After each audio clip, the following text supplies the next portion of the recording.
Alright, so this story has been told to me by my mom a few times. And every single time I still get that creepy, eerie feeling that someone is watching me. My mom is from a small town in Mexico located in Zacatecas. When she was around 14, she had the habit of waking her mom up to go to the restroom since it was an older home and the restroom was located outside. My mom tells me that it was around 3 a.m. when she woke up and felt the need to use the restroom urgently. So she began calling out for her mom. After a while of her mom not responding, she began getting agitated and started screaming. At this point my mom turns around and at the foot of her bed she sees her mom standing there. She was wearing a white robe but had a very bleak expression on her face and both of her arms were extended. My mom said that she suddenly felt extremely cold and a huge sense of dread. She had never seen her mom wear a white robe. That's when she looked down and saw her mom's feet weren't touching the floor. At that moment she screamed and quickly threw the covers over her head. Her mom, wearing something completely different, runs in to find my mom shaking in her bed. Nobody believed my mom, everyone told her it was a dream. Until a few days later there was a power outage. During this my mom and a few of her siblings with her parents all decided to sleep in the living room. At around the same time at 3 a.m., they heard the same undeniable wails of La Llorona down their street. None of them slept that night.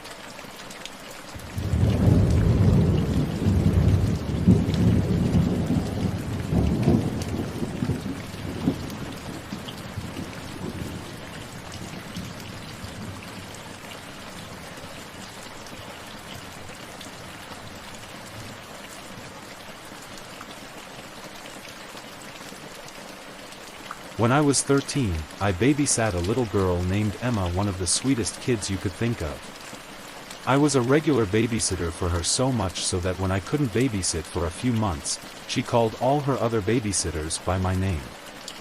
This happened after I came back to be a regular babysitter for her. It was about 10:30 at night. I had already put Emma to bed and had been channel surfing. The house was set up that the front half was open concept, the living room. Dining room and kitchen were side by side. In between the living room and dining room was an open doorway to the back half of the house. At one end was Emma's room, the other end has her parents, with the bathroom connected to the parents' room. Now while sitting on the couch, I heard something run down the hall to the bathroom. Assuming it was just Emma going to the bathroom, I let be. A few minutes went by and I heard the feet heading back down the hall. I turned to tell her to go back and make sure she flushed, as I hadn't heard it, but I only saw the tips of black hair that had ran past the open doorway. Here's the problem, Emma is blonde. I quickly jumped up and rushed to Emma's bedroom, throwing open the door. Her nightlight bright enough to make her out as she sat up and looked at me, rubbing her eyes in confusion. I asked her if she had went to the bathroom. When she shook her head, I did a once-over of her room, checking under her bed and a quick peek in her closet. I didn't see anything and I just told Emma I was double-checking for monsters. I tucked Emma back in, saying goodnight as I headed out of her room again, leaving it slightly open. I began to walk away but stopped when I hear Emma speak, thinking she was going to ask me something. I turned to listen only to hear, "You should have said something, don't scare her. I really like her." I didn't say anything to the mom about and continued to babysit Emma until they moved away. I always made an effort after that to include the being. If Emma was drawing, an extra spot was set up. It seemed to make Emma happy and nothing ever startled me again.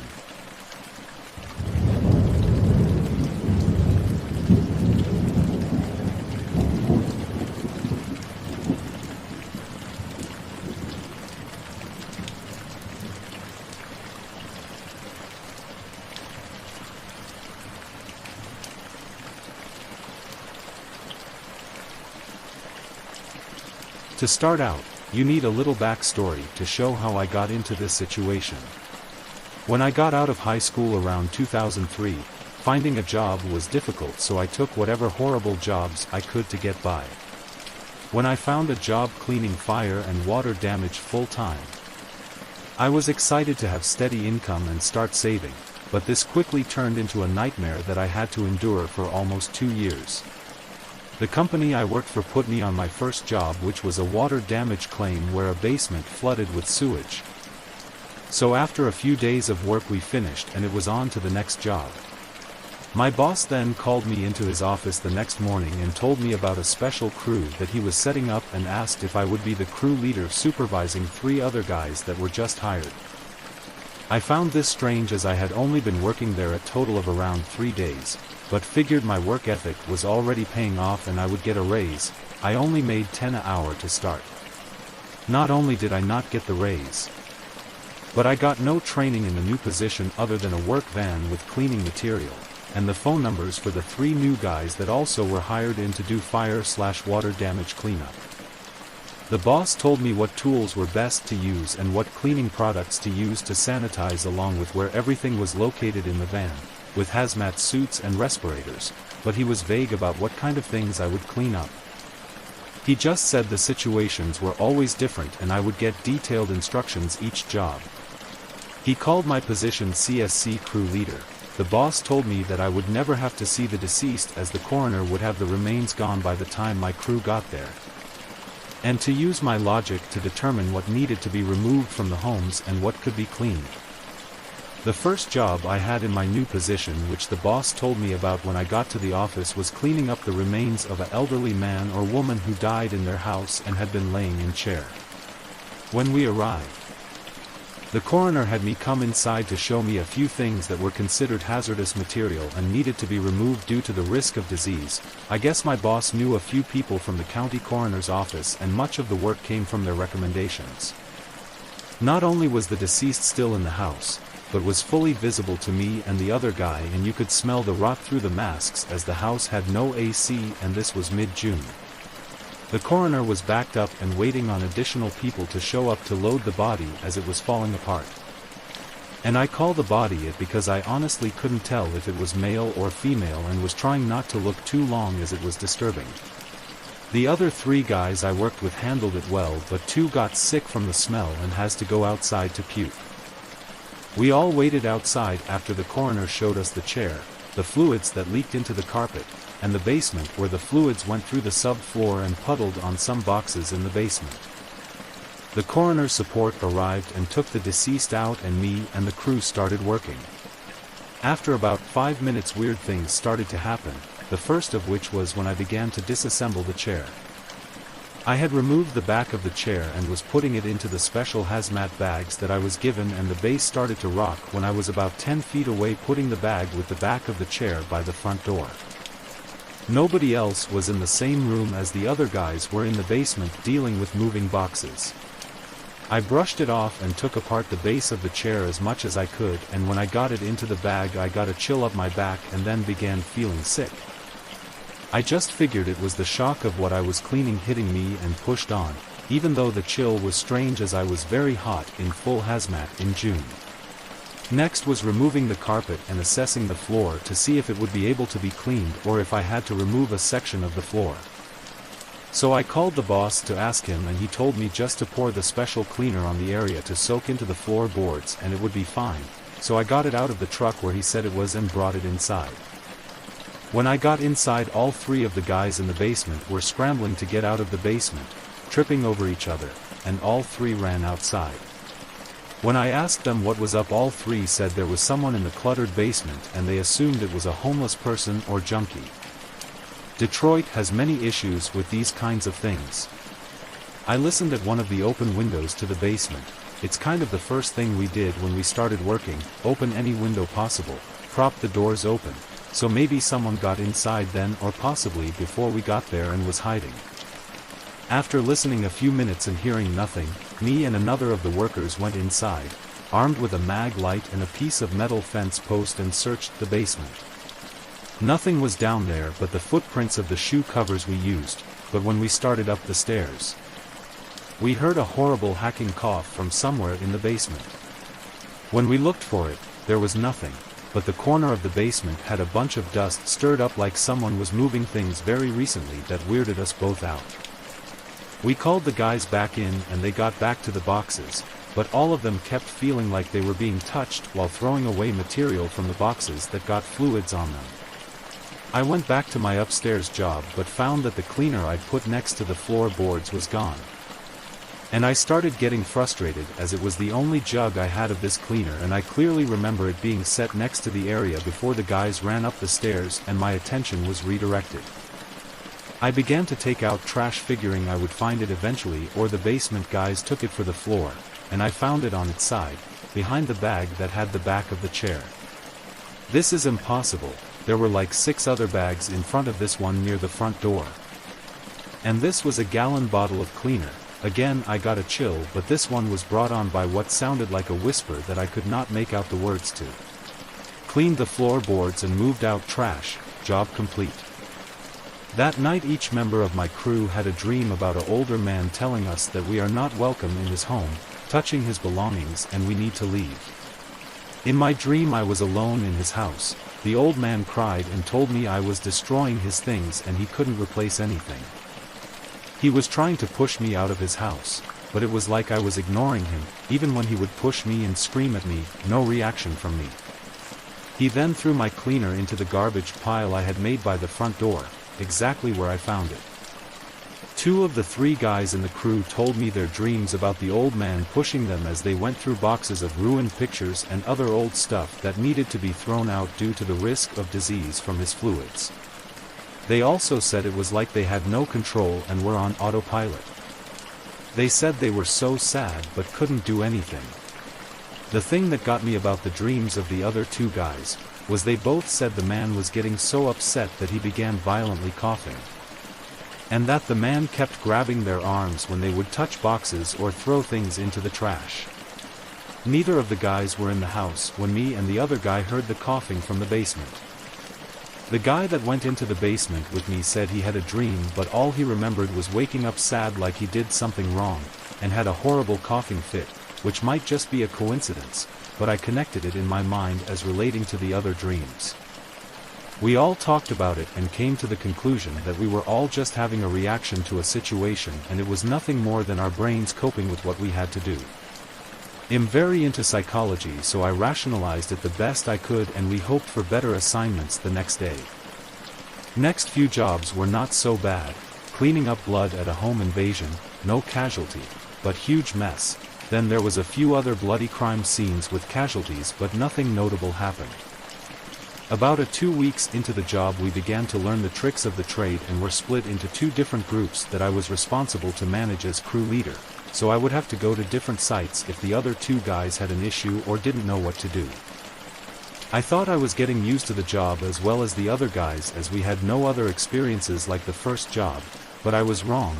The next job that there was activity was a suicide of a man that was middle-aged. The coroner had already removed the body, but it was a mess. The guy had shot himself with what I think was a large caliber handgun or shotgun, as the spray was everywhere in the basement, in like a second living room. There were skull fragments lodged in drywall, brain matter all over, and again he was not found for a bit, so the smell was horrible. First step in cleaning this was using our backpack vacuum cleaner to suck up all the biomaterial. The coroner told us when we went in that he and his partner were extremely uneasy in the house, and it felt strange, and we immediately started getting a claustrophobic suffocating feeling when we went into the basement as well. To make matters worse, the family of the man had came over and were crying upstairs, but the vacuum noise helped to cancel out that. While I was cleaning, the power to the lights went out and it was completely pitch black. This was strange because my vacuum was still powered. My crewmates started screaming at this point, so I turned off my vacuum and climbed off my ladder. I thought maybe he touched a wire to the lights, but when my vacuum unit was turned off he was still screaming and I could hear things being knocked over. I started fumbling around for my flashlight on my tool belt and yelled for my friend asking what was going on, but all I got back was panicked screaming. Then I saw in the pitch black something darker that was moving in my direction, and I will admit, I freaked out. I slipped trying to back up, still looking in my belt for the flashlight, and found it when my back hit the basement wall. I turned on the light aimed at the blackest shape I have ever seen, and when the light turned on, I saw the shape of a man wearing a flannel shirt, beard, and an expression like he was about to attack me. then it was just gone. My crewmate was behind where the entity was, sitting on the floor rocking with his hands on his head. When I approached, he picked up his flashlight off the ground and turned it on. Then ran up the stairs and outside and threw up. I followed behind him, asking if he was okay and why he was screaming. I thought I just imagined the entity and the man because his screaming scared me. But he told me that he was scrubbing the wall and felt something pulling on something in his tool belt and he thought it was me. But when he turned around, the lights went out and he was engulfed by what he said was like dark smoke and he immediately could not breathe and was struggling to move. He managed to pull his flashlight out but it was knocked out of his hand like his wrist was grabbed with force and he managed to scream. When he screamed, trinkets started falling off an entertainment center that was about 3 feet to his side and the black smoke moved back. But he was close to passing out from exertion. He also said he lost hearing and didn't know that any noise came out when he started screaming and that the stuff falling off the shelves was landing on him and that's why he was covering his head. He said it felt like a weight was lifted off him when the dark smoke backed up but he felt sick right away, and the light from my flashlight made the sick feeling increase. We took an early lunch where he just sat there, pale as ever and didn't say much other than he said he breathed in that smoke and didn't feel right. I got him some Gatorade and his color started to come back. I never told him I saw a man when I turned on my light because we still needed to finish and I didn't want to put that in his head since he never mentioned seeing it. When we went back, the lights in the basement were on again. Half the things that fell from the shelves were back on the entertainment center, and the TV was on baseball. There was also a different smell in the room, similar to burnt hair. My worker stayed a half hour, got sick again and went home for the day, leaving me alone to finish. Which I didn't want to do but had to as the other guys had their own job. After cleaning up everything with my vacuum, I began scrubbing the old blood, which is hard after it congeals, mix in brain matter and it is like glue, even with cleaner. While I was finishing up I kept seeing the shape of a person always in the side of my vision. Each time I would smell that strange burnt hair scent and a few times, I also felt like a force was pulling at items on my belt, not sure what item as there were several things in my belt. When I finished the job, I went to use the bathroom upstairs, and in the hallway along the way I heard like muffled crying or moaning. I froze up and stayed still thinking maybe a family member had came back and when I panned around, there was nothing. But I saw a picture on the wall of a man with a beard wearing a flannel, several other pictures in the hallway of other scenarios of the same man, different flannels with deer or fish or family. I had not seen a picture of that man as I had not been anywhere else in the house with a bathroom. Nor did I use the bathroom downstairs because pulling off the hazmat stuff is a pain. As I was securing the house, closing all windows, locking doors and shutting down every light but the front porch light, I saw the front curtain move and again saw the darker than black FORM in the front window. The last experience I will share in this thread happened mid-July in a very bad area in Detroit. There had been an incident where a guy supposedly tried to abduct a child. Was stopped by people in the neighborhood who beat the man very bad and he escaped to his house where the neighborhood people quickly called police and civilians surrounded the man's house to prevent escape. The police response time in this area is horrible and the people were throwing rocks through the man's window and damaged his car. The man was hurt bad by the mob and was hurt by a rock or glass and died in the home. This is assumption by DPD, from what the police officer told me. It was a misunderstanding and the man picked up a girl that was injured riding her bike and some kids that knew her told their parents that the man was kidnapping her and people overreacted and the man was brutally beaten. The cleanup was pretty simple to do. We secured windows, cleaned up blood and bodily fluid, but as soon as I entered the house, I just felt wave after wave of fear and sadness, like I have never felt this before and it hit in waves that made my legs weak. My working buddy who was there showed up late and didn't get the story from the cop like I did, but experienced the same feelings I had. The whole time we were there, we saw a form darting around corners, like it was watching us, then hiding. It was similar to like a small bit of fog or mist. We also heard very slight cries for help coming from several areas in the house, and also what sounded like, "Please stop," and "Long, no." A few times the crowd came back and yelled at the house also. And when this was going on, the activity in the house increased and we could hear running footsteps go up the stairs, a door slam, and it sounded like the front door would open and close, but we never saw any of the doors move. The path of the footsteps sounded like from the front door, through living room, to the bathroom, to stairs, to the upstairs bungalow room. The part that really got me was I could feel the floor impacts that felt like the vibrations of someone running past me when I was cleaning the areas. And each time I would be hit by one of those waves of fear and sadness. When we left the house, there were a few people on porches hanging out like is usual during summer, and the people were still hostile and yelling random things, but directed at us as we loaded the van and took off hazmat suits. We ignored this, but before we had loaded all the material from the house into the van and locked the house, the front door slammed hard enough to sound like a gunshot, which scared me and my crew member, along with the people on the front porch, to the point where they went inside. The front door deadbolt was somehow locked and we could not get it open. I think it was a different key than the knob. So we ended up leaving several boards in the house that were left over from boarding a few of the windows. The feeling of relief when I left the house was like night and day. Inside I was anxious, scared, paranoid, and just really down, which could be due to knowing the story. But when I got outside, it was like flipping a light switch. I immediately felt better, and me and the other guy in my crew were joking and laughing about dumb stuff and normal 19 and 20-year-old shenanigans. I have many of these stories written down in detail in a journal I started after the first 3 months of working at this job. I talked to the guys on the crews and got other strange stories from them too.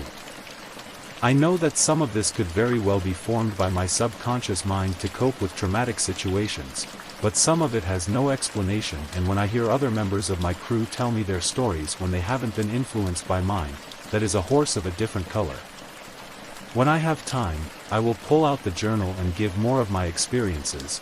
The job got way worse when I started the journal after 3 months in, several experiences with what I think was paranormal. Many situations that stressed my mental state to the point where my mask of sanity started to slip.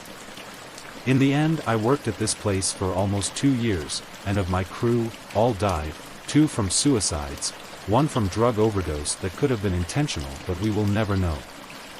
I just know that when these 3 guys, my age, around 19 and 20, started this job, all were normal, well-adjusted guys with no cares in the world other than girls, parties, and working.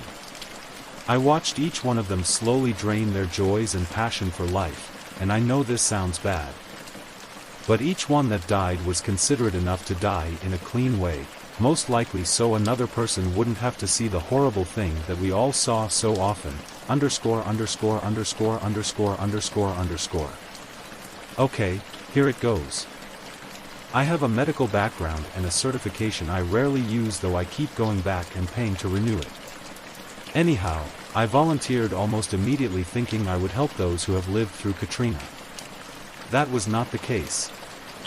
There were a few of us who are assigned, once the water started to recede, to find houses that had dead bodies in them. If you've ever had to do a body recovery when it has been lying around in the heat and the water for days, sometimes weeks at a time, you know how it smells. It does sort of smell like any other dead carcass, but worse. I can't explain it, maybe somehow sweeter smelling. Anyway, the key to not vomiting when you smell them is Vicks in under and around the bottom of your nose. It doesn't keep all the smell out, but enough until you can at least tolerate the smell without vomiting. We had to go to each house and go inside in wading boots and look for bodies. Many of them washed out to sea, but some were still in the houses they had lived in prior to the hurricane. If we found a body, we spray painted a big X on the outside of the house. This other guy and I had been doing it for a while, and we got assigned each other almost every day. We got along okay, and he didn't vomit at the ones that had been gotten to. We came up to this one old shack. I say shack because it was pretty run down and in what had been a very bad neighborhood. Right away, I got chills down my spine. I knew there was something really wrong. Not like find a body kind of wrong, but chilling kind of wrong. New Orleans has certain areas that just give off these vibes, and my understanding is there is a lot of voodoo practiced in certain areas. Anyway, against everything my body was screaming at me, we went in the house. The first thing I could smell was a body. The second was something almost earthy and mold. I looked at my partner, I will call him Jay. He was white as a sheet. I could tell he was getting that same feeling I had been getting. It was obvious from the weird bones hanging from the ceiling, I would bet money they were cats. Something odd had been going down in the house, as well as strange beads and carvings in the bare wood in the walls. We went into what was a kitchen, and there chained to a beam was an old lady, or what was left of her. She had chained herself by her wrists to the beam. Her guts were falling out on the floor. The creepiest thing was her face still looked as though she were alive and staring at us with a wicked smile showing only partial teeth. They were nubs. My skin started crawling as the goosebumps spread over my body and my neck hair stood up. Suddenly, I heard the most unearthly cackling noise I have ever heard in my life, and my flight or fight kicked in. Jay and I noped out of there. We quickly painted the X and literally ran to the next house. Now I don't know if that old lady had practiced voodoo or whatever. But that scared the ever-living shit out of me. It still gives me nightmares. The people I feel sorry for are the ones who had to take that crazy lady out of there. Jay and I discussed it that night after we went back to the hotels north of there. He had heard the cackling too, but we both said it had to be the wind or something.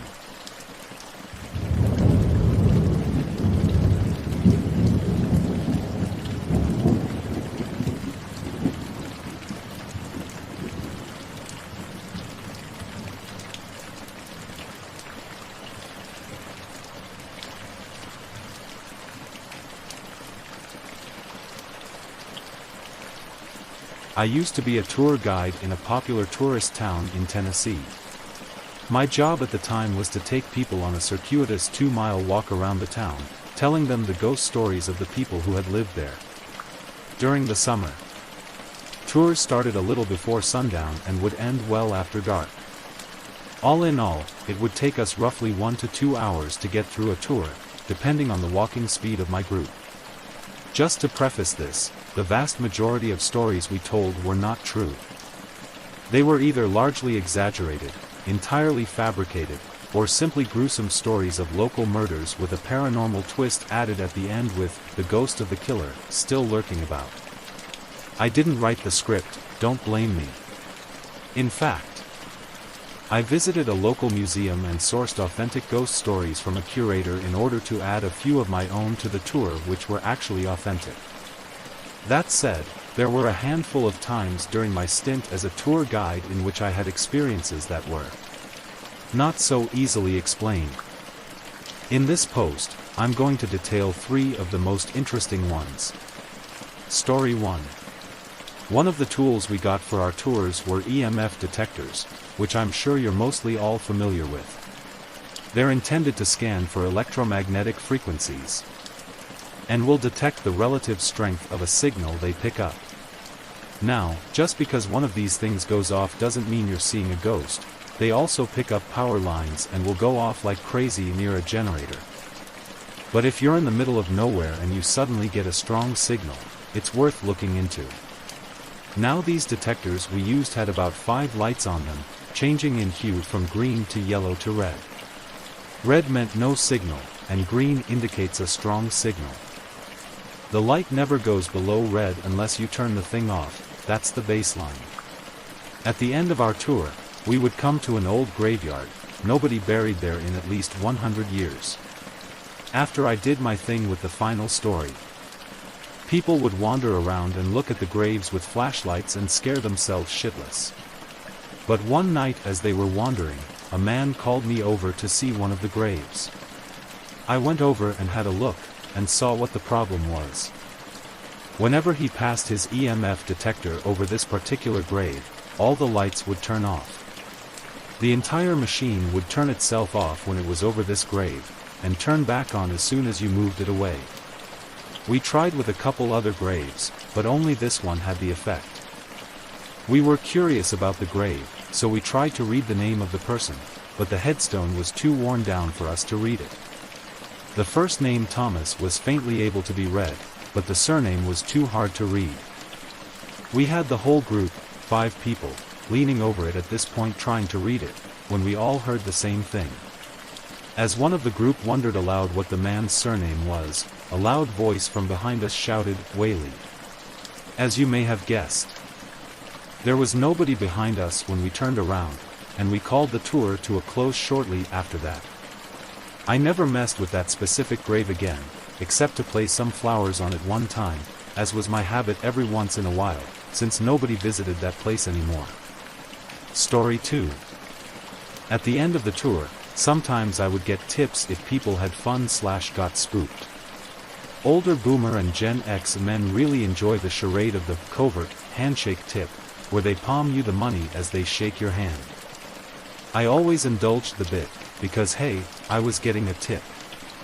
One tour I ran had a family of 3, mother, father, daughter, and an older man who I initially thought was grandpa, but later learned had been lumped into their group because we didn't run solo tours. The old guy was pretty quiet throughout the tour, but would occasionally ask very pointed questions that stood out to me as odd. I don't remember most of his questions anymore, this was years ago, but one example is that I was telling a story of a girl who fell from a balcony and her ghost haunts the river she plummeted into to this day. And he asked me if I thought she died right away when she hit the ground, or whether I thought she died slow and suffered. Just weird things like that. Well, at the end of the tour, the family took off into the graves to have a look about, see if ghosts would show up in their pictures, etc.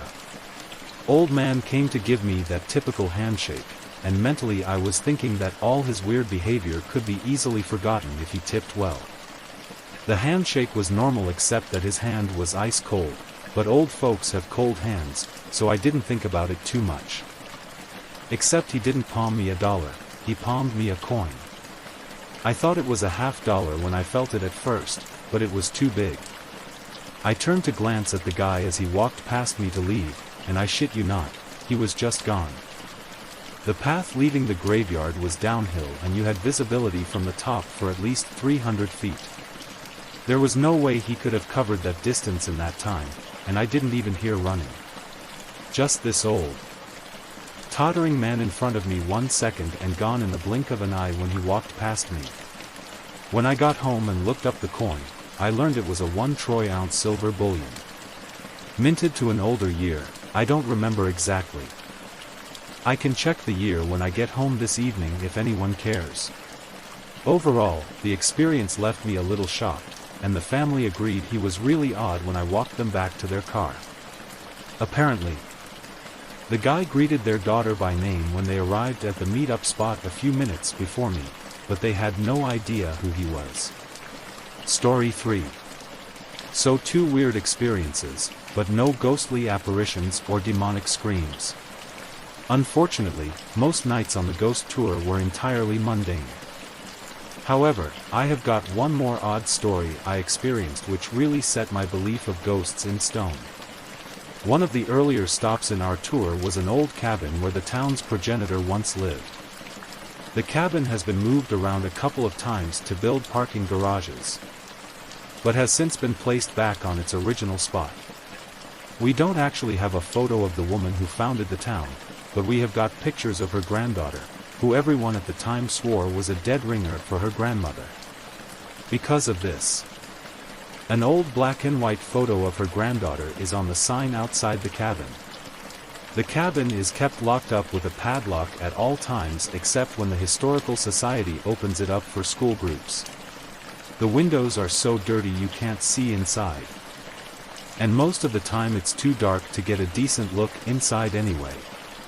Regardless, I like to encourage people to peek through the cracks in the old wood because they'd psyche themselves into thinking they saw something move, and a spooky tour is a tour with good tips. Anyway, one night after I did the whole spiel about her founding the town, and how people say they can see her ghost within the cabin on some nights to this day, I let them all have a go at peeking inside. One of the younger teens in the group approached me after looking inside, and we had a very odd conversation. These kids, 13 to 16, usually think it makes them cool to be skeptical and show everyone they're not scared. So he asked me something like, "Who's in the costume?" I was a little confused and explained how the photo on the sign is a picture of the granddaughter of the town's founder, but that she wasn't wearing a costume. That was how people dressed at the time. The little shit rolled his eyes and told me he meant the woman in the cabin. Of course I had to have a look, so I peeked through, and sure enough, a street light was shining through the dirty windows and letting in a diffused sort of light, and you could just make out a figure in a rocking chair sitting in the corner of the dark cabin, rocking back and forth. It was hard to get a good look at her, but from what I saw, she did look just like the woman in the photo. I moved the group on pretty fast because quite frankly, I was a little afraid it was a homeless person who'd broken in somehow. If it was, I had a group of 6 kids and 1 parent, homeschoolers I think. I didn't want anybody getting hurt or snatched. But I stopped by the cabin again on the way to my car, and the lock was on tight and undamaged. I peeked inside again, and there wasn't even a rocking chair in the cabin. In the whole time I worked the tour route, roughly 2 years, I never saw a chair in that cabin again. Or any old women, for that matter. So anyway, those are my stories. I know they aren't as sensational as some, but I thought I'd share my experiences with you all. I have a few more odd stories that I can share if you like, but they're all more explainable by mundane means, if not still creepy and odd.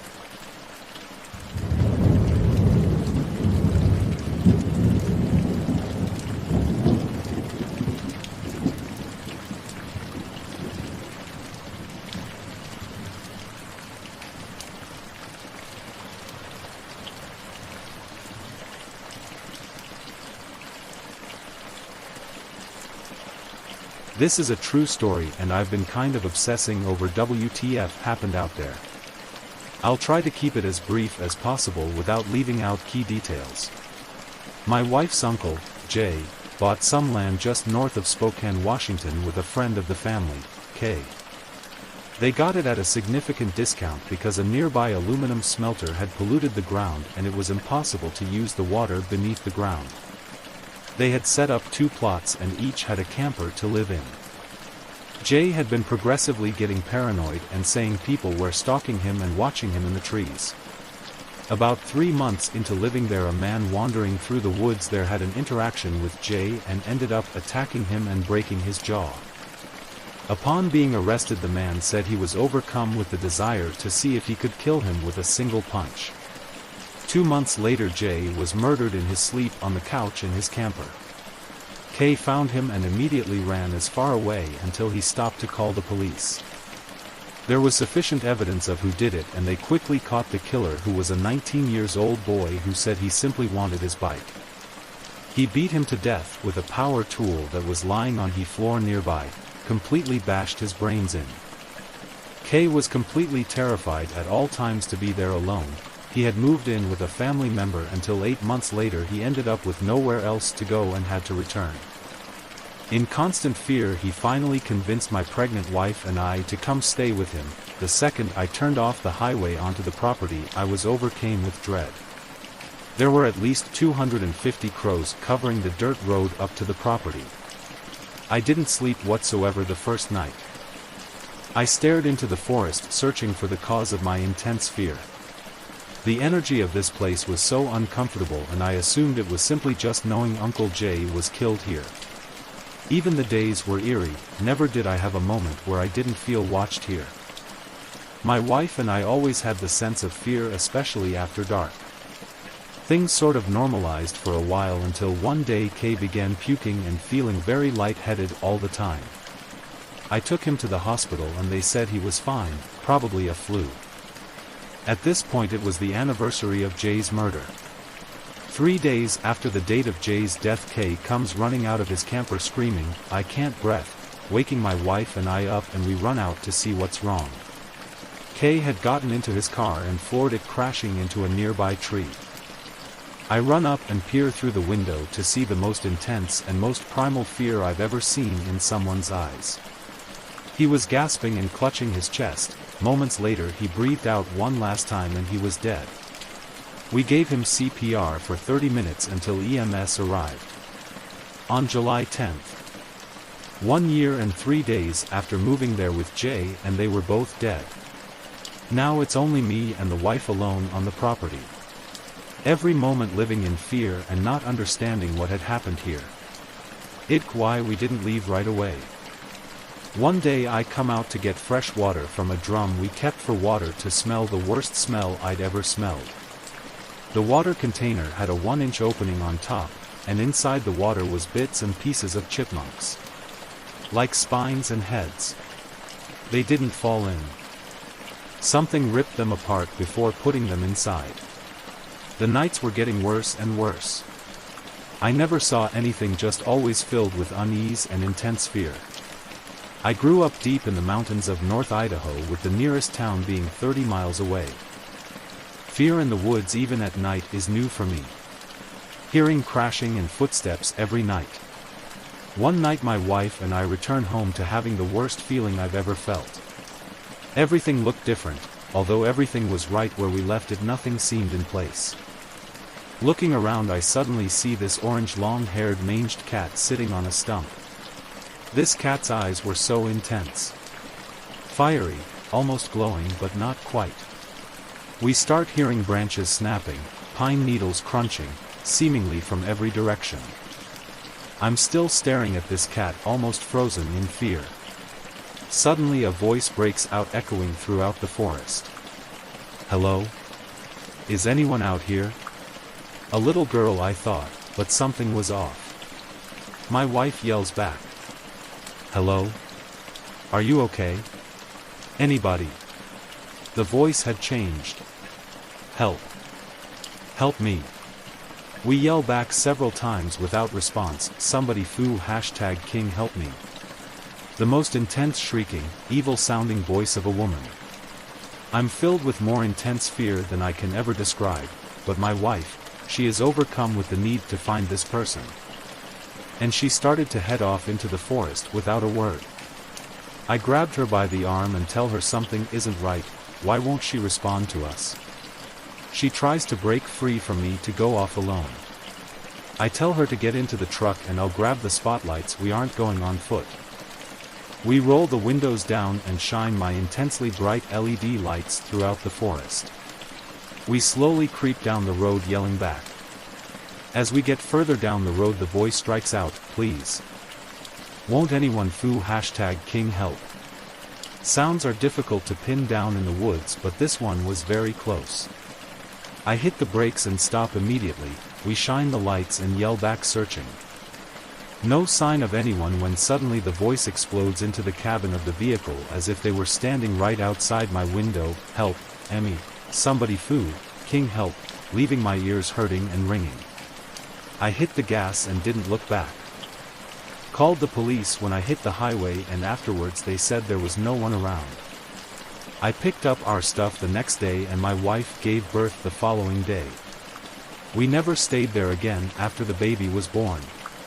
What the hell could do these things? I never even believed in paranormal things before, but what else happened?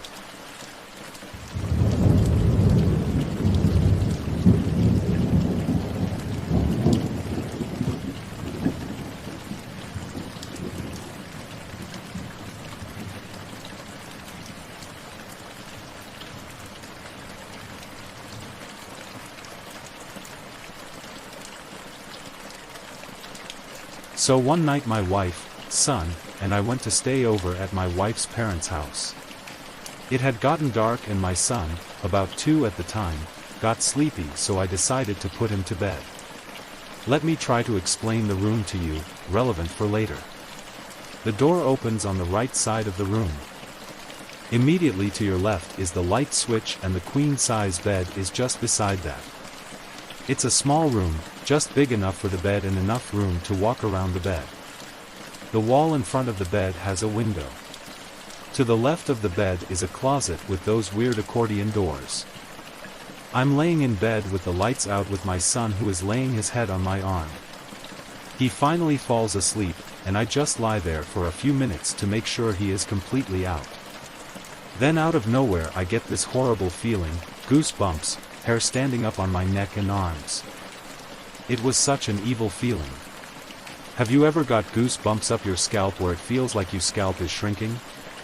I did that night, so bad in fact it literally felt like someone had a hand on my head squeezing it. I was genuinely scared. Not so much for me, but for my son. Somehow I knew deep down if I turn away from my son, something bad will happen to him. I thought if I could turn on the light I could grab my son and leave the room. So where I was on the bed, I could just barely touch the plastic bezel thing on the light switch.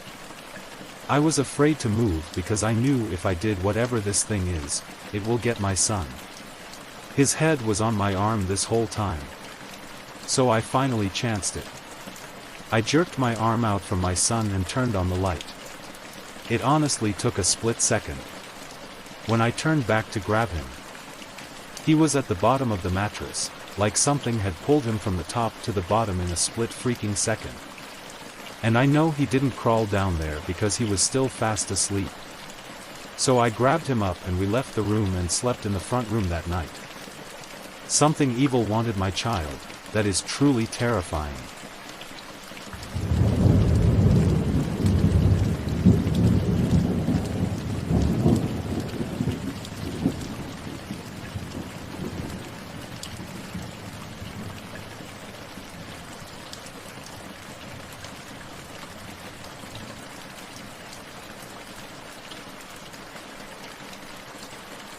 I grew up in a densely forested rural area in central Virginia, and like most kids my age, 10, at the time of this story, I spent a lot of time playing in and around the woods.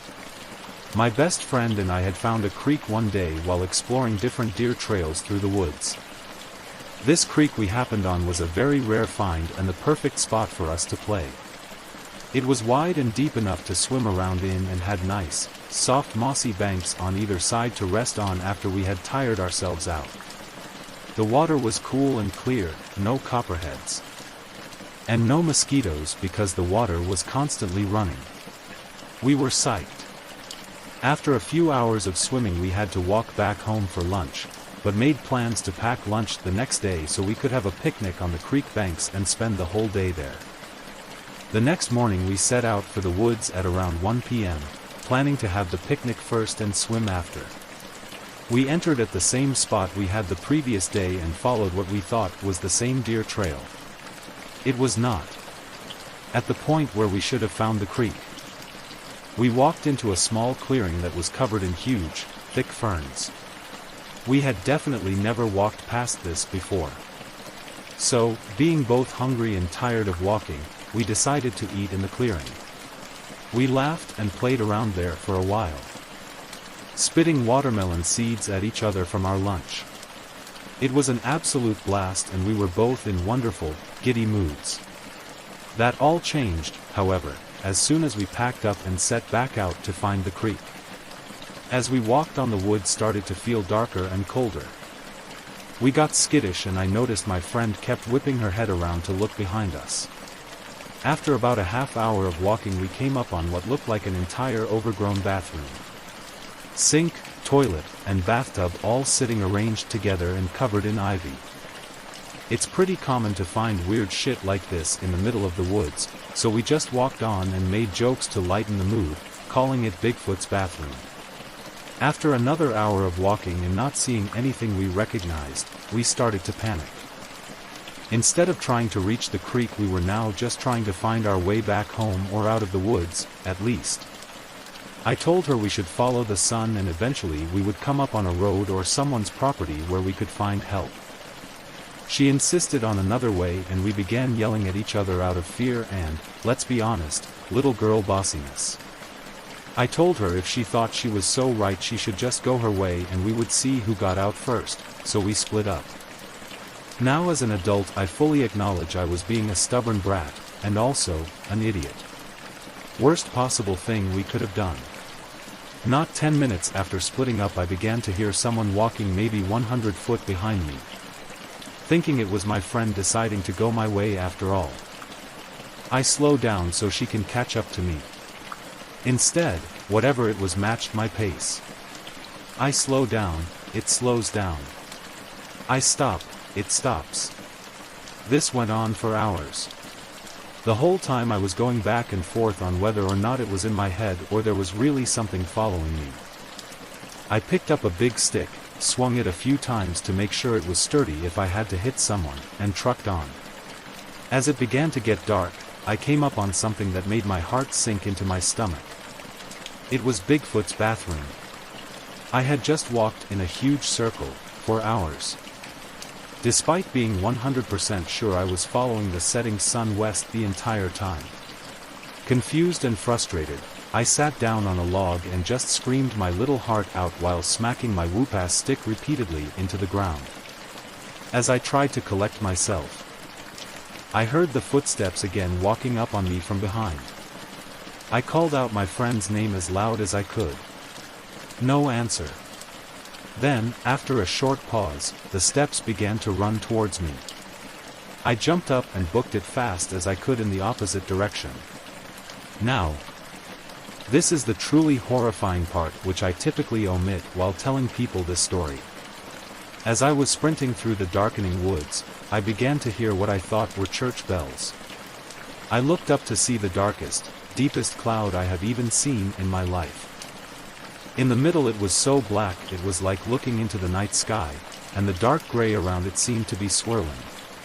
It gave me a horrible feeling to look at, almost like the nausea you get when looking through binoculars too long. What sickened me further is that I realized the sound of the bells was coming through the hole in the cloud. They were deafeningly loud, I mean really booming out of this thing. When I realized this, I stopped dead in my tracks. I felt a sense of absolute and overwhelming dread that has gone unmatched in all my 24 years on this planet. Something in my head began screaming that if I did not run away from whatever the hell that cloud was, no one would ever see me again, I would be gone. I did not want to run toward the thing chasing behind me either though, so I made a sharp right and took off away from both. It was now completely dark and I was running blind through the woods, smacking through branches, wheezing, and tripping every few feet for what seemed like another hour. Until I smacked into something low and flew over it, hitting the ground so hard all the air in my lungs was knocked out of me. As I lay there trying to recover, I realized I couldn't hear the bells anymore. Then my eyes adjusted more to the dark. And I realized what had just made me go ass over teeth was an old fence. Grabbing hold of it, I prayed it would lead me to a farm, and sure enough it did. I walked up over a hill about a mile to the back of the farmhouse, explained what had happened. And the farmer graciously gave me a ride back home. I was covered head to toe in scrapes, oozing blood, and more exhausted than I had ever been in my life, but I was finally safe. It was past 9 p.m. when I finally walked through my front door. My friend had gotten back shortly after we split and figured I had as well, so hadn't told anybody I was lost, and my family just figured I was still out after dark, which wasn't uncommon for me. They were shocked when I walked in beat up and crying. Nobody had been looking for me at all. To this day I wonder how long they would have waited to come find me if I hadn't been lucky enough to find the fence, and if it would have been too late.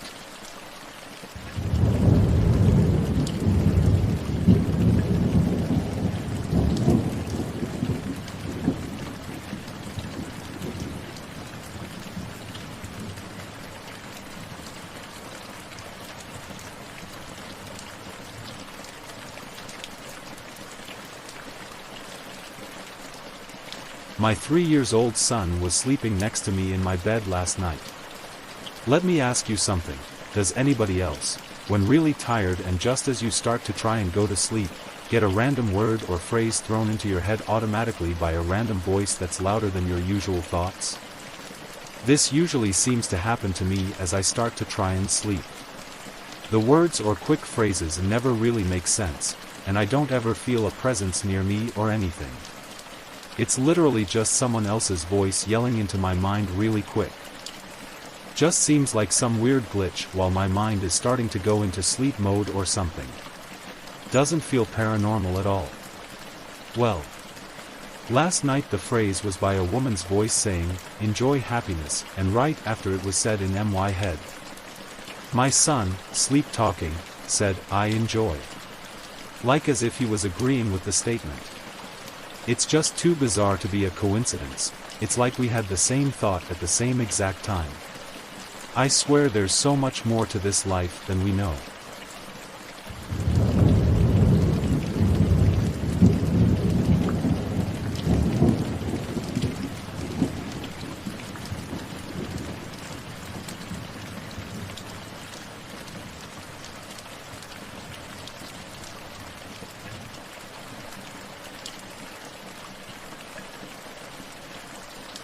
This occurred over 20 years ago but is still fresh in my mind. My son was born early at 32 weeks.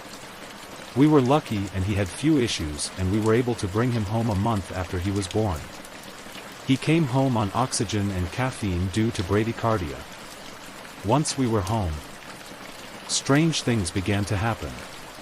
The cat refused to go in his room. And before he was born I was forever removing said cat from his room. Our dog would sit at the bottom of the stairs and tilt his head as if he was listening to something. I would be changing his diaper and start talking as I thought his dad just came into the room, only to turn and find out I was alone. A friend gave him a peekaboo Big Bird toy that would say, "Peekaboo," when you covered and then uncovered its eyes. This toy would go off all the time. Even after I put it into a box in the closet. I often felt I was not alone in that house. My parents had given us an Angel Care baby monitor as a gift. This had a pad that was placed under the mattress and an alarm would sound if it did not detect any movement after a certain amount of time. As our son was tiny, only 5 pounds when he came home, this alarm would often go off. I would wake up, walk into his room, turn it off and check on him. He was always fine.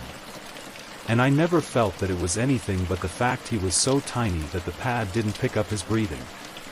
During this time I would often dream of a woman I would find in his room. I never saw her directly but would dream I saw the shadow of a woman with long hair standing and reaching into his crib. The dreams never scared me but I did find them very odd but comforting at the same time. I can't remember how long he had been home, but it was at least a month.